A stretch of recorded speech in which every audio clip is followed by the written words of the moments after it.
তো এখানে এই সংখ্যামালাটার sec square alpha plus cos square alpha এর মিনিমাম ভ্যালু খুঁজতে হবে।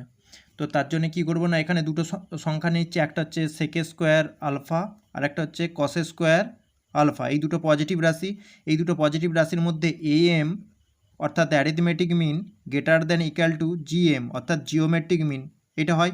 তো আমি এম গ্রেটার দ্যান জিএম লাগাচ্ছি, তাহলে কী হবে না sec square alpha plus cos square alpha, এটা হচ্ছে অ্যারিথমেটিক মিনটা, ঠিক আছে। তো greater than equal to GM কী হবে না sec square alpha into cos square alpha তার হোল পাওয়ারে 1/2, দুটো রাশির জিএম ওইটা। তো এখানে হবে কি না sec square alpha plus cos square alpha greater than equal to 2, আর এটা তো পরস্পর অন্য নক, তাই এখান থেকে ভ্যালু আসবে 1।